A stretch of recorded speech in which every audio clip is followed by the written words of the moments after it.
Hello, my sweet little honeybees. Happy spring.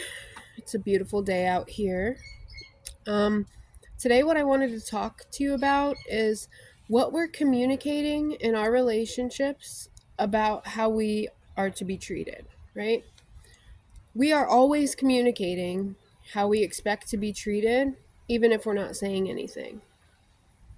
And that can sometimes be a problem, right? Miscommunications are hard, and communication is hard as a whole. So, telling people how to treat us is very important. Verbally communicating how you want to be treated is important because people can't read your mind. So while we're sitting around upset that our sister didn't call us or that our boyfriend didn't remember our birthday, is difficult when we haven't said anything to these people. When you tell people what you want from them, it gives them the opportunity to step up to the plate, right? So being upset with a person in our lives about something that they didn't fulfill when we didn't give them the opportunity to fulfill it, I don't want to say is wrong, but you can make your own opinion. It makes it more difficult for them, and it's sort of like a misguided resentment, right? I know that you might want to say something like, oh, well, they should have known. But should they have? Life is busy and distractions happen and forgetfulness happens. I'm sure there are plenty of times when I have forgotten things that I maybe should have remembered or that were important to me. It's not that if it was important enough they would have remembered, right? Because I know that if you do some self-reflection and if I do some self-reflection, there were circumstances where I had forgotten something that was truly important to me and that I wish I hadn't forgotten, and then I go beating myself up, and then maybe the other person is beating me up too. um and it just like doubles the sort of guilt I have for doing something as natural as forgetting something. And I feel like when we when we project this sort of upset and disappointment on people, all that does is leave the door open for us to be more upset with ourselves when we do the exact same thing, right? And if you're not, then you're having double standards, right? What if it's okay for me to forget something, but it's not okay for you to forget something? Then I probably need to do some self-reflection, because it's not appropriate to expect something of someone that I'm not fulfilling myself. It's also not appropriate for me to expect somebody to be perfect all the time, right? I don't want people expecting me to be perfect, because it's not going to happen. And then there's going to be disappointment for everyone, right? So people can't read your mind. And sometimes just expressing yourself, even when you feel like you shouldn't have to, is the easiest way out of that. Secondly, what you allow into your life is what you're communicating about how people treat you. So if you're saying, right, that you don't want chaos in your life, but you have a lot of chaos and chaotic people and drama, then you're not showing people that that's not what you want. You're not showing people that you're the type of person that values peace. And so you're not going to get it. And then maybe at that juncture, it's important to ask yourself if that's really what you want, right? Because if it's what you really want, then you might actually be taking steps to get it. Now, that's not always true. Sometimes it comes down to boundaries, right?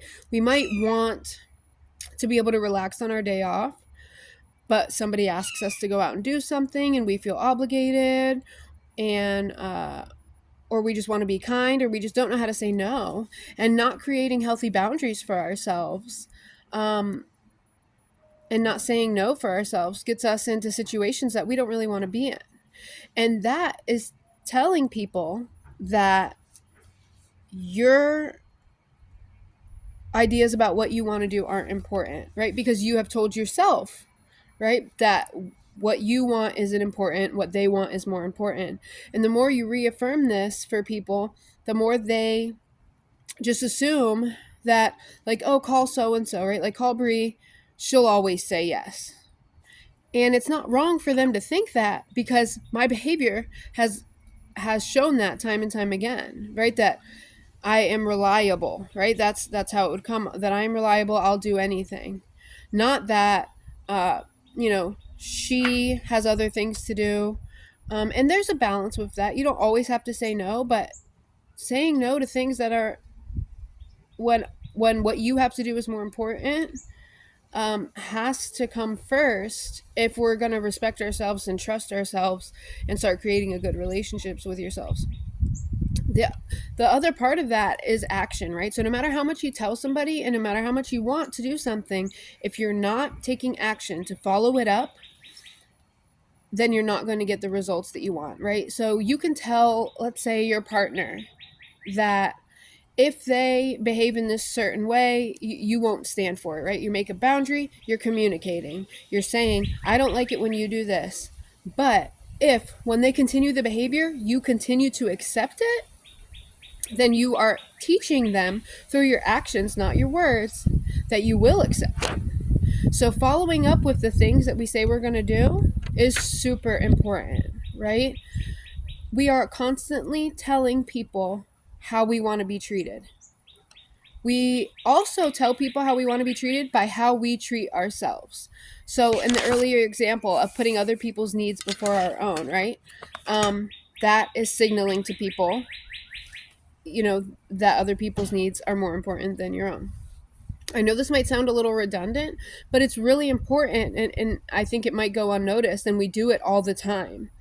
So, how I talk to myself, when I talk to myself, oh, I'm so stupid, and people hear that and they think it's okay, right, to maybe jokingly talk to you like that. To say, "Oh, you're so stupid," when you do that, and it might be taken lightheartedly, but those messages are still being internalized, right? And so every time that you are, letting yourself down and talking poorly to yourself, especially in the company of other people, then you're telling them what you'll accept, you're telling them how to treat you. And doing this at first might seem a little difficult, right? You might seem like maybe you're being mean, or people might get a little confused, right? And usually when people get confused, they respond with maybe rebellion or anger. And so you might get a little bit of flack, right? Oh, why are you acting like that? Or they'll try to brush you off and be like, oh, you don't mean it. I'll see you at 6. Um, I just really wanted to bring this home. I've noticed that a lot of people tend to have difficulties like making boundaries for themselves, or they are confused about why they're being treated a certain way. So sometimes it's important for us to do some honest self-reflection, right? Figuring out what we're doing to get the results that we're getting is part of our work here on figuring out how to be our most authentic selves, right? Because we want to be us, uninhibited.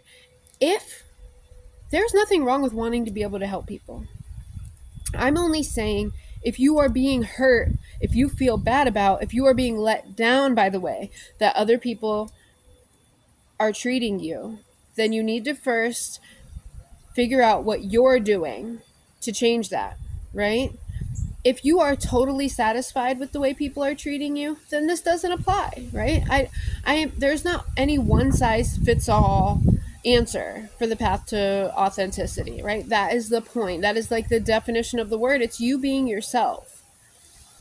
But if you find yourself being constantly disappointed by people, or maybe having these like deeply buried resentments about things that have been happening to you, then I urge you to maybe take a look and see if any of these tips might be able to help you.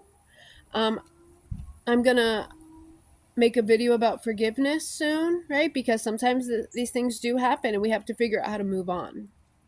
So be on the lookout for that. And I'll talk to you guys again soon. Have a beautiful day.